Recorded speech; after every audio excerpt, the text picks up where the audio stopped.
Ini kalau kita melihat Mas Jayadi kan juga menyandang gelar PhD bidang perbandingan politik di Ohio State University di Amerika yang fokus ke bidang international affair.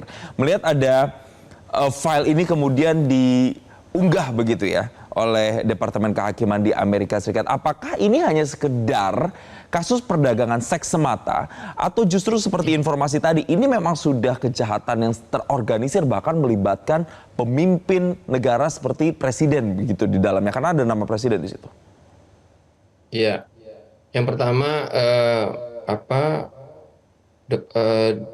file-file itu dirilis oleh apa namanya otoritas Amerika itu karena ada yang namanya Epstein Transparency Requirement ya.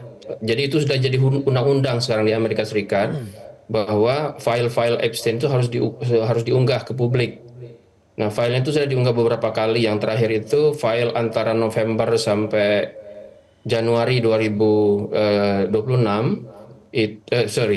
file-file apa namanya yang bisa diunggah kemudian itu antara November sampai Januari itu jumlahnya seperti yang disampaikan oleh Metro mencapai 2 juta file gitu. Jadi itu keharusan. Cuma memang masih banyak dugaan publik bahwa walaupun ada jutaan file yang dirilis, itu banyak yang sudah di sejumlah bagian yang sangat penting atau sensitif itu dihilangkan. Karena itu masih muncul kecurigaan gitu. Nah, terkait pertanyaan Anda tadi bahwa memang itulah dugaan publik bahwa kejahatan yang dilakukan oleh Epstein ini bukan hanya diduga terorganisir, tapi juga dia tidak hanya terkait dengan kejahatan seksual, seperti yang dituduhkan atau sudah dihukum terhadap sejumlah tersangka termasuk kepada Epstein sendiri. Dan itu masuk akal tuduhan itu. Kenapa? Karena ada kesan di publik, baik di Amerika Serikat maupun di internasional, bahwa kasus ini seperti ada yang diproses secara lambat atau ada yang ditutup-tutupi gitu. Nah, kalau kita lihat apa namanya kegiatan Epstein itu kan yang paling yang terbuka adalah sebagai dia punya bisnis ya, baik di skala Amerika maupun internasional di berbagai bidang, terutama keuangan, pajak ya, layanan pajak dan juga bisnis di bidang yang terkait dengan keamanan. Jadi keamanan berbagai negara. Jadi skala bisnis Epstein ini bukan hanya sangat luas tapi juga lintas negara.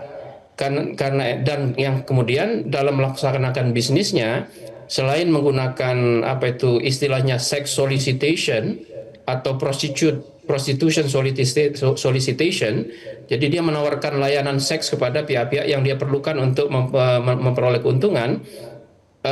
Dia kemudian membangun hubungan yang erat dengan berbagai tokoh dunia di bidang bisnis, di bidang hiburan, dan di bidang politik. Maka itulah Baik. muncul nama-nama seperti Donald Trump, Bill Clinton, dan sebagainya. Karena skalanya seluas itu, maka Ya. diduga bisnisnya, kejahatan yang dia lakukan tidak hanya terkait dengan kejahatan seksual, tapi juga kejahatan yang terkait dengan informasi sensitif, bahkan terkait dengan keamanan nasional berbagai negara.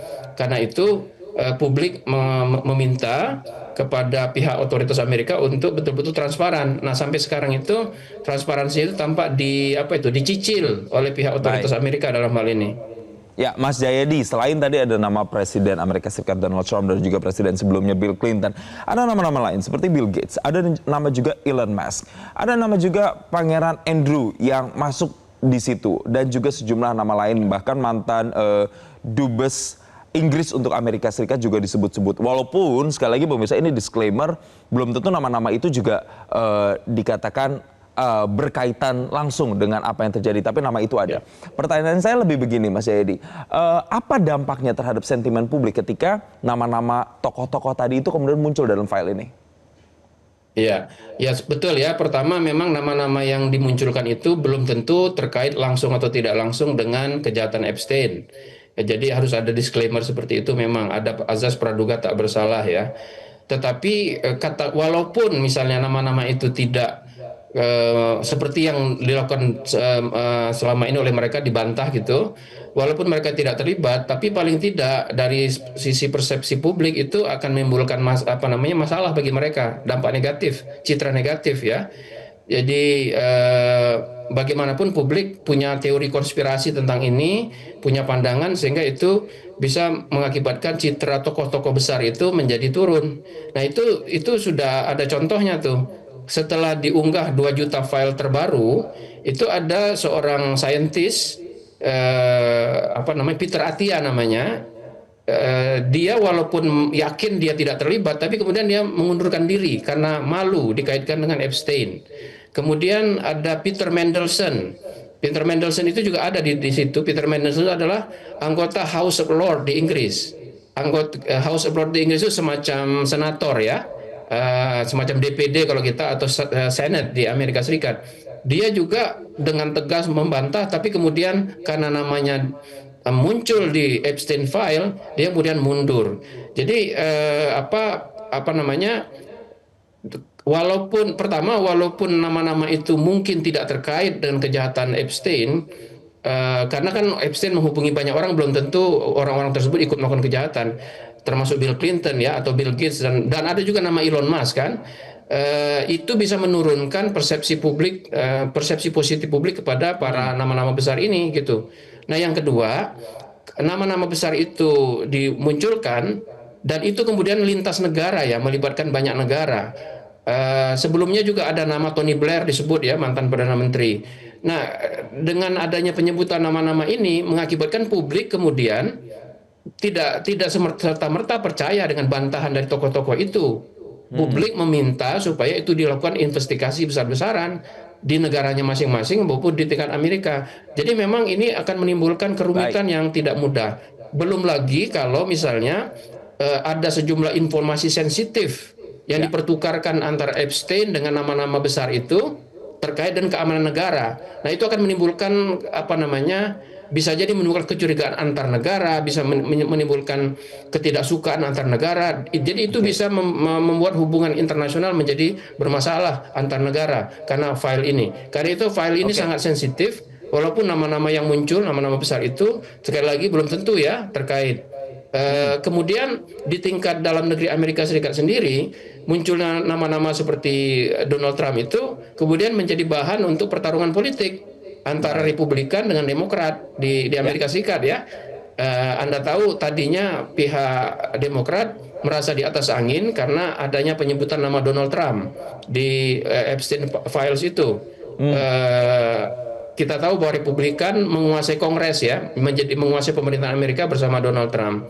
Nah, tetapi kemudian belakangan muncul nama seperti Bill Clinton atau nama-nama lain, itu juga dijadikan bahan pembalasan politik oleh Kongres Amerika ya, pihak Republikan di Amerika terhadap lawan politiknya. Jadi di dalam negeri Amerika itu menimbulkan berbagai konflik politik, langsung atau tidak langsung. Di tingkat dunia juga dia potensial menimbulkan masalah.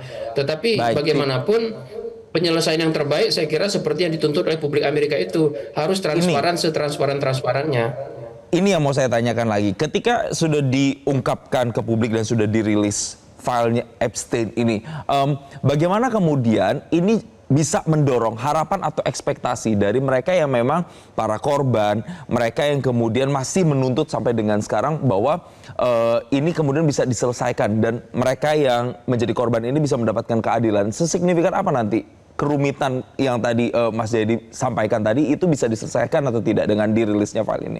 Ya betul. Itu pertama adalah pihak otoritas Amerika harus mengeluarkan informasi yang bersifat transparan dan dipercaya oleh publik, tidak direduksi informasinya, tidak di manage redaksinya. Nah, itu sampai sekarang termasuk dengan 2 juta file terakhir yang dikirim itu publik merasa masih banyak yang masih banyak ditutup-tutupi. Dan terbukti kemudian kalau kita ikuti beritanya ya, sejumlah file yang dirilis itu kemudian ditarik lagi, dihapus lagi dari website pihak otoritas Amerika Serikat, dalam hal ini Department of Justice ya.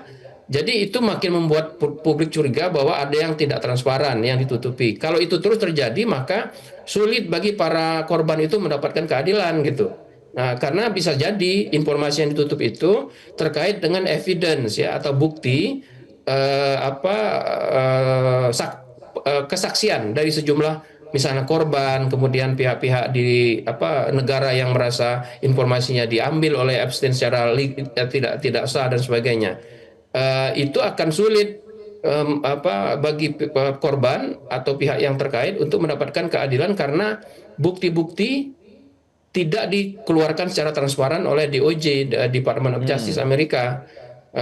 Karena itu sekali lagi penting sekali pihak otoritas Amerika dan yang terkait itu meyakinkan publik bahwa informasi yang dikeluarkan betul-betul sudah betul-betul Baik. informasi yang tidak lagi di manage, dia dikelola Ya. sedemikian rupa sehingga sejumlah hal hilang gitu. Jelajahi cara baru mendapatkan informasi. Download Metro TV Extend sekarang.